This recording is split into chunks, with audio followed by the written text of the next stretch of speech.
बिस्मिल्लाहिर्रहमानिर्रहीम। स्टूडेंट्स, आज हम जो टॉपिक डिस्कस करना चाह रहे हैं वो है ऑसिलेशन। ऑसिलेशन का मतलब क्या होता है? ऑसिलेशन जो होता है कि बहुत दफ़ा हम ऐसी मोशंस से एनकाउंटर होता है हमारा जो कि एक ख़ास सेंट्रल पॉइंट के बैक एंड फोर्थ मूव कर रही होती हैं बॉडीज़। इस किस्म की मोशन को हम ऑसिलेशन कहते हैं, जिसमें बॉडी एक ख़ास सेंट्रल पॉइंट के कभी उसके आगे मूव करती है, फिर वापस उस सेंट्रल पॉइंट पे आती है, फिर उसके उतनी ही उसके बैकवर्ड्स जाती है।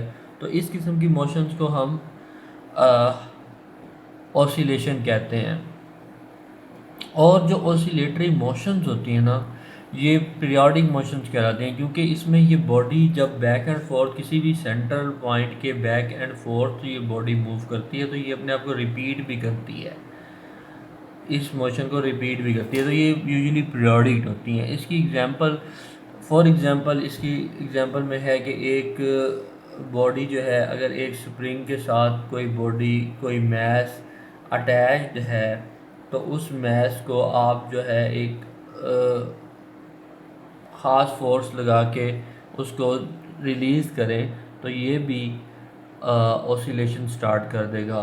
या कोई बॉडी जो है, कोई भी चीज़ जो है, वो अगर किसी एक जगह पे आपने किसी बॉब को एक जगह पे वो किया हुआ है, किसी हैंग किया हुआ है जगह पे, तो उसको भी अगर आप थोड़ा सा अपनी मेन पोजीशन से फॉरवर्ड मूव करवाएंगे और उसको रिलीज़ कर देंगे तो वो भी ऑसिलेशन स्टार्ट कर देगा। इस तरह कई चीज़ें जो साउंड, बेसिकली जो साउंड प्रोड्यूस होता है हमारे वोकल कॉर्ड्स में, ये भी ऑसिलेटरी मोशन की वजह से प्रोड्यूस होता है।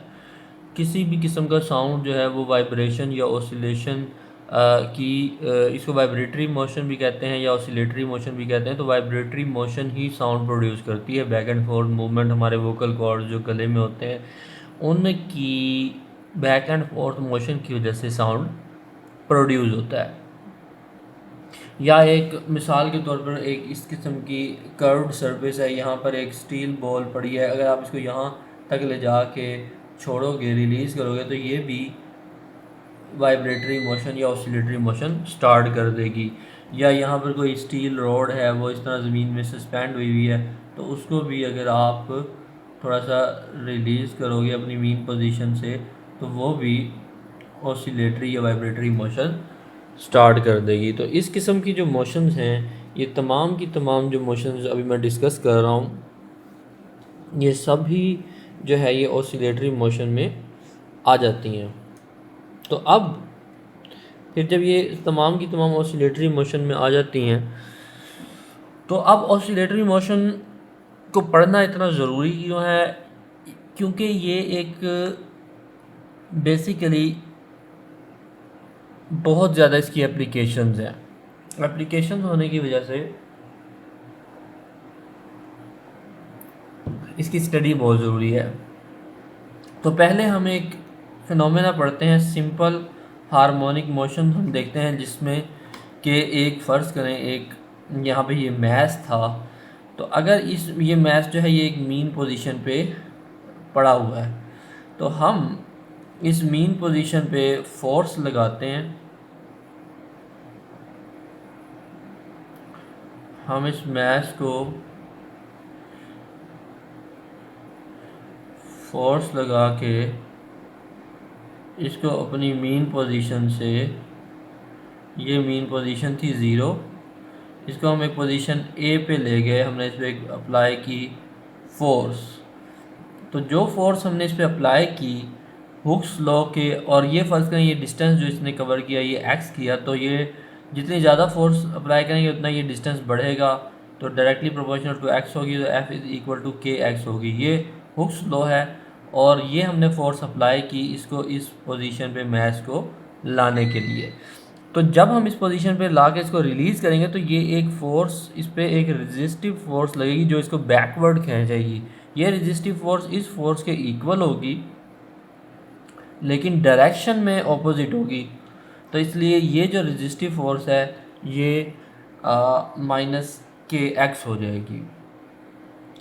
अब जब ये बॉडी वापस मूव करेगी अपनी मीन पोजीशन पे तो इसमें एक एक्सेलरेशन प्रोड्यूस होगा और वो जो फोर्स होगी वो F is equal to m a होगी, क्योंकि वो एक्सेलरेशन जो कि आपने न्यूटन्स लॉ में पढ़ा था कि जब कोई बॉडी मूव करती है उसमें एक्सेलरेशन प्रोड्यूस होता है तो वो फोर्स जो उसके ऊपर लग रही होती है वो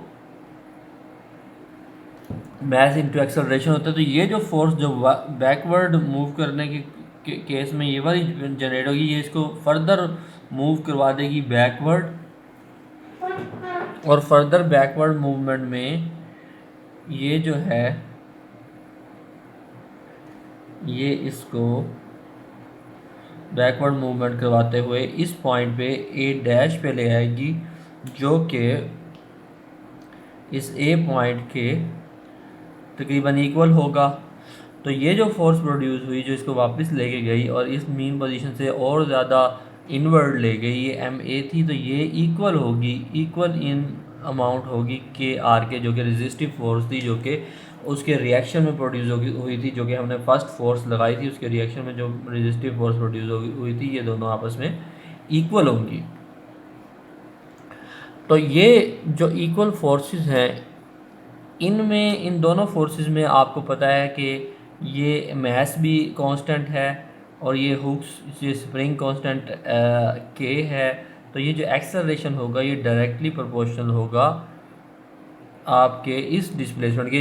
इसका मतलब ये हुआ कि जितना आप ये एक्स को बढ़ाते जाएंगे उतना एक्सेलरेशन भी बढ़ेगा। ज़ाहिर बात है जितना ज़्यादा इसको एक्सटेंड करेंगे उतना ही स्पीडली ये वापस जाएगा। तो ये जो एक्सेलरेशन प्रोड्यूस हुआ है जिसके तहत ये वापस इस पॉइंट पे फर्दर मोर अंदर को गई है, तो ये अगर ज़्यादा खींचते तो ये एक्सेलरेशन भी ज़्यादा प्रोड्यूस होता और ये